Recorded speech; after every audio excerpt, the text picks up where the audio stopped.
बादलों के ऊपर उड़ने के 11 सिद्धांत, इसको 11 ट्रेट्स बोल सकते हैं, इसको 11 प्रिंसिपल्स बोल सकते हैं, इसको 11 फंडामेंटल्स बोल सकते हैं। वो 11 बातें जो मैंने अपनी जिंदगी में पिछले करीब 15 बरस में अप्लाई करी और लाइफ ट्रांसफॉर्म होगी पूरी 360 डिग्री के ऊपर। आज मैं आपको वो 11 इंफॉर्मेशन देना चाहता हूं जिसकी वजह से आपका जिंदगी में एक यू टर्न आ सकता है। मैं वो 11 बातें आज आपसे बताना चाहता हूं जो मेरे 15 साल के नेटवर्क मार्केटिंग करियर का निचोड़ है। वो 11 बातें जो मैंने 15 साल में सीखी, जो वो 11 बातें जो मैं पिछले करीब बहुत सारे सालों से अलग अलग कॉर्पोरेट्स को ट्रेनिंग दे रहा हूं। आज करीब 50 से ज्यादा कॉर्पोरेट्स मेरे साथ पैनल पे हैं जिनको हम ट्रेन करते हैं अपने अपने प्रोग्राम्स के अंदर। ICICI, BNI, बहुत सारे हैं। It's a long range EGS, it's a long range Shobha limited, it's a long range. करीब 50 से ज्यादा कॉर्पोरेट्स हमारे आज पैनल के ऊपर हैं जहां पर एग्जीक्यूटिव्स को, HR के लोगों को हम ट्रेन करते हैं कि उनकी जिंदगी में बेहतरी कैसे हो। मौका आज हमारे और आपके पास है कि आप और हम अगले 2, 3, 4 घंटे में जितना भी समय है सीख सके। 11 प्रिंसिपल्स की मैं बात कर रहा हूं और पहला प्रिंसिपल्स आपके सामने है ये। उड़ने के लिए एक जगह आपको आज ही छोड़नी होगी। अगर आपको उड़ना है, उड़ान भरनी है, तो एक जगह आपको आज छोड़नी पड़ेगी तुरंत। उड़ने के लिए आपको एक जगह छोड़नी पड़ेगी, क्योंकि बिना छोड़े उड़ा जा सकता है क्या? नो। एक जगह आपको उड़ान भरने के लिए छोड़नी पड़ेगी। वहां रहना वैसे भी खतरों से खाली नहीं है।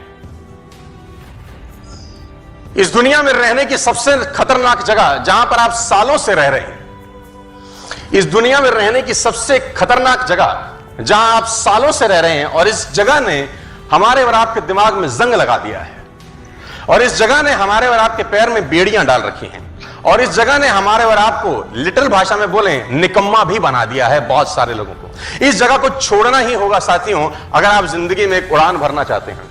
इस जगह को आपको तत्काल तुरंत प्रभाव से छोड़ देना चाहिए। अगर आप जिंदगी में कुछ आगे करना चाहते हैं, कुछ बड़ा उड़ना चाहते हैं, तो यह जगह आपके लिए नहीं है।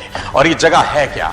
उस जगह में दुनिया के एक बहुत बड़े हिस्से को अपाहिज बना दिया है। वो एक ऐसी जगह है जहां पर आप रहते रहते अनजाने में साइलेंटली हैंडीकैप भी हो चुके हैं। आपको जान के हैरानी होगी कि आप एक ऐसी जगह पर रह रहे हैं सालों से, वो जगह आपको पता भी नहीं लगने दे रही कि आपके साथ क्या क्या हो रहा है अपनी जिंदगी के अंदर। मैं आपको बताना चाहता हूं बहुत ईमानदारी के साथ कि मैं बार बार अपने ट्रेनिंग, अपने प्रोग्राम्स में बोलता हूं कि 40% of the life has been gone. 90% लोग जितने भी यहां पर बैठे हैं, हम सबका 50% जिंदगी करीब जा चुका है। इंटरवल से पहले का पिक्चर खत्म हो चुका है दोस्तों, और 95% लोगों का इंटरवल से पहले का पिक्चर फ्लॉप है। और अगर मैं सुपर फ्लॉप भी बोल दूंगा तो शायद गलत नहीं होगा। मेरी बात को अदरवाइज मत लीजिएगा, प्रोडक्टिव होकर ही समझिए बात को कि मैं बताना क्या चाहता हूं आपको। इस जगह ने बहुत सारे लोगों को अपाहिज बना दिया है। हिंदुस्तान में ही नहीं, दुनिया में बहुत सारे लोग इस जगह में रहकर बिल्कुल जंग वाले इंसान बन गए हैं। और मैं चाहता हूं कि आज आप इस जगह को छोड़ दीजिए। वो जगह जानना चाहते हैं तो बोलिए हां। और वो जगह है ये, और वो एक बेहद खतरनाक जगह है ये, और वो जगह है आपका कंफर्ट जोन से। आज मैं बात करने वाला हूं आपके कंफर्ट जोन की। देखो साथियों, समझने का कोशिश करिए कि कहानी आपने खुद ही तैयार करी है। जो खराब कहानी हुई है जिंदगी की बहुत सारे लोगों के साथ, वो कोई और खराब नहीं करके गया। हम खुद ही जिम्मेदार हैं उस कहानी को खराब करने के, और हम ही खुद ही जिम्मेदार हैं इस कहानी में अपने आप को परेशान करने के, और वो है हमारा कंफर्ट जोन। अगर आप चाहते हो कि मरने के बाद भी ना हमको और आपको याद रखा जाए, तो 2 काम करिए। अगर आप चाहते हैं कि मरने के बाद भी आपको हमको याद रखा जाए, तो 2 काम करिए। या तो पढ़ने लायक कुछ लिख डालिए, या लिखने लायक कुछ कर डालिए। या तो पढ़ने लायक कुछ लिख डालिए, या लिखने लायक कुछ कर डालिए। देखिए, जो व्यक्ति समय की धारा के साथ बहता है ना, इतिहास उसको समय के साथ भुला देता है। जो व्यक्ति समय की धारा के साथ बहते हैं, इतिहास उनको भुला देता है, और जो व्यक्ति समय की धारा को मोड़ देता है, इतिहास में अमर हो जाता है। जो व्यक्ति समय की धारा को मोड़ देता है, इतिहास में वो अमर हो जाता है। साथियों, गंगोत्री से गंगा सागर की दूरी तो मुर्दा भी तय कर लेता है। गंगोत्री से गंगा सागर की दूरी तो मुर्दा भी तय कर लेता है। भुजाओं का बल दिखाना हो तो गंगा सागर से गंगोत्री की तरफ चलना होगा। अपने को उल्टा चलना पड़ेगा, दुनिया से अलग करना पड़ेगा, दुनिया से अलग बात करनी पड़ेगी, और वो बात यहां रहकर बिल्कुल भी नहीं हो सकती। कंफर्ट जोन ये आपको खराब कर रहा है। धीरे धीरे आपने घुन लगा दिया है इसे। आप कंफर्टेबल हो गए हैं अपनी जिंदगी के अंदर। और वो कहते हैं good is the enemy of best, अच्छा बहुत अच्छे का दुश्मन है। आप होंडा सिटी में खुश हैं तो मर्सिडीज के बारे में कभी सोचेंगे भी नहीं।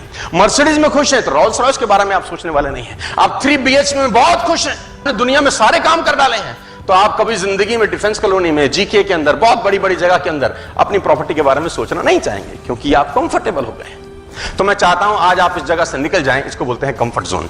और एक कहानी आपको सुनाना चाहता हूं। एक राजा था और उस राजा को उसके एक बहुत जो प्रिय मित्र था, वो भी दूसरे सल्तनत का राजा था। तो दो राजा आपस में दोस्त थे। तो दूसरे राजा ने पहले अपने मित्र को तोहफे में कुछ दिया, और वो तोहफा उसकी जिंदगी का सबसे महत्वपूर्ण तोहफा था, सबसे प्यारा तोहफा था। और उसने उसको तोहफे में 2 बाज दिए, और वो बाज बड़ी अच्छे नस्ल के थे। तो राजा को उस तोहफे को मिलकर राजा को बड़ी प्रसन्नता हुई, और उसने उसको धन्यवाद दिया कि वेरी गुड यार। और बाज अभी छोटे थे लेकिन उनकी नस्ल बहुत शानदार थी। अच्छी नस्ल के पास देखे राजा प्रसन्नचित हुआ, और उसने अपने महल में जो ट्रेनर था, जो पशु पक्षियों को ट्रेन करता था, वो बाज उसके हैंडओवर किए कि इसको तू ट्रेन कर। मैं चाहता हूं ये बड़ी अच्छी नस्ल के बाज हैं, तेरे हाथ में आए हैं, तो उनको उड़ना सिखा, कलाबाजियां सिखा, पैंतरे सिखा, युद्ध नीति सिखा, सब कुछ सिखा, और फिर मेरे पास आइयो। तो उस ट्रेनर ने 2-3 महीने उस बाजों पे काम किया, और बहुत जबरदस्त तरीके से काम किया। और 3 महीने के बाद उसने राजा को रिपोर्ट किया बड़ी अजीब बात।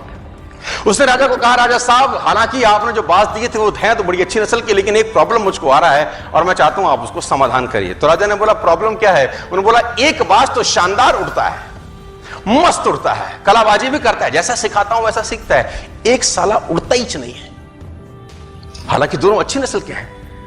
तो राजा ने बोला, प्रयास करो। उसने बोला, सर मैंने सारे प्रयास करके देख लिए, मुझको समझ ही नहीं आ रहा कि तकलीफ क्या है।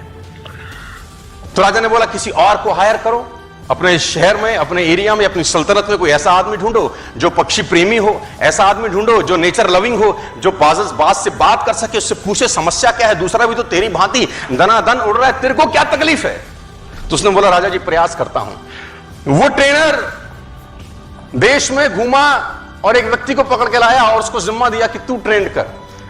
और ठीक इस घटना के 3 से 4 दिन के बाद जब उसको वो व्यक्ति मिला, उस व्यक्ति को उसने वो बाज हैंड ओवर किया कि इसको समझ नहीं आ रहा अपने को तकलीफ क्या है।